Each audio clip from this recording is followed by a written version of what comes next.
आज संगरिया में मेरे साथ हैं डॉक्टर भरत सारन, जो 50 विलेजर्स के फाउंडर हैं और एजुकेशन में और मेडिकल लाइन में बच्चों को के लिए एक बेहतरीन काम कर रहे हैं। थोड़ा आगे। नमस्कार संग्रिया और विशेष रूप से तमाम श्रोताओं को मेरा नमस्कार। रात्रिकालीन पैर है, बहुत खूबसूरत प्रकृति का नज़ारा है। विनोद सर मिले हैं और 5 साल पहले मैं संग्रिया आया था। उस समय हमने बात की थी कि यदि हमें राष्ट्र का निर्माण करना है तो एजुकेशन के ज़रिए करना होगा, जिसमें हमें युवाओं को विशेष रूप से आगे आना होगा। युवाओं को मैं इसलिए कह रहा हूँ कि हम हमारे परिवार में जो अनुभवी हमारे बुजुर्ग हैं उनके साथ बैठ करके उनके अनुभवों को समझें, और जो आने वाली पीढ़ी है जिसमें हमारे छोटे बहन भाई हैं उनको हम उन रास्तों पे लेके जाएं जो रास्ते राष्ट्र निर्माण के लिए, व्यक्तित्व निर्माण के लिए और हम सब की खुशियों के लिए होते हैं। जैसा कि सर ने कहा कि मैं बाड़मेर से हूं और हमने 10 साल पहले 50 विलेज एक संस्था को स्टार्ट किया था, जिसमें सरकारी स्कूल से पास आउट ऐसे बच्चे जिसके मम्मी पापा नहीं हैं, किसी जाति धर्म के बच्चे हैं, उनको हमने पढ़ाने की एक कोशिश की थी टीम वर्क के जरिए। और 10 साल बाद हमारे रिजल्ट इस प्रकार से हैं कि 62 बच्चे डॉक्टर बन गए हैं। मैं उन बच्चों का जिक्र कर रहा हूँ जिनके घर में कभी किसी ने 10वीं पास नहीं की और जिनका मम्मी पापा नहीं है, 23 बच्चों के, और ऐसे बच्चे डॉक्टर बन गए हैं। और जो निचले लेवल से चुने हैं आपने, बिल्कुल मतलब निचले लेवल व्यक्ति मैं जिसको कह सकता हूँ कि मानव सभ्यता बनी उसके बाद से लेकर के अब तक उनके परिवार में किसी ने 10वीं पास नहीं की, उनकी स्कूलें छूट गई थी, उनको हमने सरकारी स्कूल से पास आउट थे, ये सेलेक्टर के लाए, घर से वो दिमाग और शरीर लेके आते हैं, खाना पीना रहना सब भामाशाओं के सहयोग से चल रहा था। एक शब्द मैं यूज़ करता हूँ, जैसे जनरली यूज़ है अंत्योदय, जो एक अंतिम पंक्ति के व्यक्ति है, उनको आपने चुना है। बिल्कुल सही बात है। हमारे रेस्पेक्टेड कलाम सर ने भी कहा था कि राष्ट्र का निर्माण करना है तो हमें भारत के उस अंतिम व्यक्ति के पास में जाना होगा, उसको धारा प्रवाह में लाना होगा। तो धारा प्रवाह में ला कौन सकती है? एजुकेशन ला सकती है। पढ़ाई का मतलब केवल नौकरी करना नहीं है, पढ़ लिख करके अच्छी खेती करना, पढ़ लिख करके पढ़े लिखे जैसा दिखना ही पढ़ाई का मकसद है। तो हमने जो 50 विलेजर स्टार्ट किया उसमें से 62 बच्चे डॉक्टर हैं, जिनमें से 15 बच्चे एम्स मेडिकल कॉलेजों से अपनी पढ़ाई ले रहे हैं, और एक लड़का इस बार दिल्ली एम्स में भी गया है जो बाड़मेर का से है।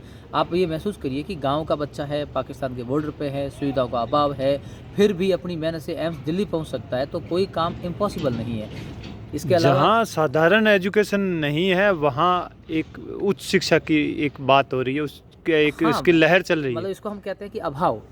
जैसे कहीं पर लाइट पानी का अभाव है, कहीं पर संसाधनों का अभाव है। अभाव व्यक्ति को आगे बढ़ाने के लिए प्रेरित करता है। किसी के स्वास्थ्य से रिलेटेड अभाव हो सकता है, किसी के सामाजिक अभाव हो सकता है। वो अभाव आपकी ताकत बननी चाहिए, न कि कमजोरी। जिस दिन से कोई व्यक्ति अपने अभाव को ताकत बना लेगा, वो स्वतः ही आपको प्रेरित करेगी, मोटिवेट करेगी और आगे तक लेके जाएगी। जो बच्चे 50 विलेजर पढ़ रहे थे सर, तो वो बच्चे क्यों सक्सेस हुए? वो बिना कोचिंग के पढ़ते हैं। एक ऐसी संस्था है जिसका कोई वार्डन नहीं है, जहाँ कोई पढ़ाने वाला काम नहीं है। 500 सब्जेक्ट पढ़ाना मेरा होता है। 11वीं को 12वीं का बच्चा पढ़ाता है, 12वीं को नीट वाले पढ़ाते हैं, नीट को जाकर मैं पढ़ाता हूँ वहाँ पर। तो 10 साल में बिना किसी वार्ड बॉय के, बिना किसी रसोइये के, बिना किसी अकाउंट के, वहाँ 29 से 30 डिपार्टमेंट है। हर डिपार्टमेंट को बच्चा खुद देखता है और उनकी पूरी टीम इसको संचालित करती है। मैं ये कह सकता हूँ कि वो केवल बाड़मेर का नहीं, इस ज़मीन का मात्र ऐसा इंस्टीट्यूट है जो बिना टीचर के चलता है, बिना किसी रसोई के चलता है, और बच्चे चलाते हैं, मेंटेन करते हैं, रिजल्ट भी दे रहे हैं। 62 बच्चे डॉक्टर बने। उनके अलावा ऐसे बच्चे जिनको नौकरी में अप्लाई किया, क्योंकि नीट तो सेलेक्ट नहीं हो रहे थे, तो 45 से 50 बच्चे ऐसे जो सरकारी नौकरियां कर रहे हैं, जिसमें लैब असिस्टेंट है, पुलिस है, एयरफोर्स है, टीचर के जरिए है। तो 100% रोज़गार है। कोई भी बच्चा अभी बेरोज़गार नहीं है। हर व्यक्ति अपना परिवार को पालन पोषण भी कर रहा है और आगे भी बढ़ रहा है। तो मैं संगरिया में विशेष रूप से युवाओं से बातचीत करूंगा कि आपके पास में पानी की कोई कमी नहीं है, संसाधनों की कमी नहीं है, खेतीबाड़ी बहुत है, आपके परिवार में बहुत सारा पैसा है, लेकिन अब आपको ज़रूरत है पढ़ लिख करके, पढ़े लिखे जैसे दिखने की और लोगों को रोज़गार देने जैसे काम करने की। यदि आप पढ़ लिख करके अच्छा कोई रोज़गार शुरू करते हैं तो लोगों को रोज़गार मिलेगा, और वो तब होगा जब उस फील्ड की आपके पास में एजुकेशन होगी। वो एजुकेशन होगी आपकी खेती की, वो एजुकेशन होगी आपके बिजनेस की, वो एजुकेशन होगी आपकी शिक्षा की। विभिन्न प्रकार के सर्विस सेक्टर्स हैं, उसमें जब हम जाएंगे, जब हम लोग नौकरी नहीं करें वरन हम नौकरी देने वाले जब बन जाएंगे, तो राष्ट्र एक अलग दिशा में गति करेगा। राष्ट्र निर्माण के लिए हमें ये ज़रूरी नहीं है कि हम केवल नारे लगाएं या फौज में जाएं। राष्ट्र का निर्माण ये भी है कि हम शुद्धता के साथ जो मिल्क प्रोडक्ट है, पशुपालन कर रहे हैं तो दूध, दही, घी उसको शुद्ध दें और लोगों तक पहुंचाएं ताकि लोगों का स्वास्थ्य अच्छा रहे। खेती कर रहे हैं तो कम से कम पेस्टिसाइड यूज़ करें, कम करें, हालांकि बंद तो नहीं कर सकते। तो वो अनाज जब लोगों तक जाएगा, लोगों का स्वास्थ्य सही रहेगा। ज़रूरतमंद की हम हेल्प करें। मैं गरीब की हेल्प करने की बात नहीं कर रहा हूँ, मैं बात कर रहा हूँ कि ज़रूरतमंद की हेल्प करें। कब कौन ज़रूरतमंद हो जाए कोई नहीं जानता। सड़क पर चलता हुआ राहगीर यदि टायर पंचर हो जाता है तो हम उसकी मदद करते हैं, तो उस समय वो ज़रूरतमंद है, भले ही वो कितना ही अमीर हो। प्यास लग जाती है, किसी को पानी पानी पिला देते तो उस समय उसकी प्यास की ज़रूरत थी, वो ज़रूरतमंद हो गया। तो हम सब इंसान हैं, इंसान के काम इंसान आएगा, कोई दूसरा नहीं आएगा। हम एक दूसरे का सहयोग करें, एक दूसरे की मुस्कुराहट का कारण बनें। हाँ, हो सकता है हमारे मतभेद हो सकते हैं, मनभेद हो सकते हैं, लेकिन हम पढ़े लिखे हैं तो कम से कम इन बातों से बाहर आएँ।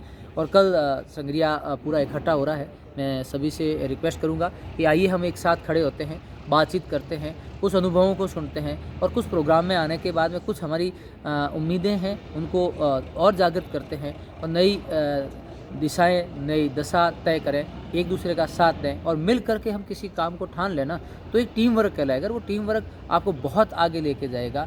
सभी से वापस अनुरोध करता हूँ, कल सुबह हम 10 बजे संगरिया मंडी मैदान, जहाँ राज्यपाल महोदय आ रहे हैं, और हम सब लोग बैठ करके एक दूसरे की बातों को सुनेंगे, एक दूसरे के अनुभवों को लेंगे और एक नई दिशा और दशा संगरिया के लिए युवाओं के ज़रिए, बुजुर्गों के अनुभव के ज़रिए और किसानों के परिवारों के ज़रिए, बिजनेसमैन के बिजनेस के ज़रिए, शिक्षा जगत के ज़रिए, जहाँ से भी हमें रास्ते मिलते हैं, युवाओं की महत्वपूर्ण जिम्मेदारी होगी कि वो अनुभव और आने वाली पीढ़ी के साथ कोऑर्डिनेट करें और राष्ट्र निर्माण में अपना अपना योगदान दें। धन्यवाद।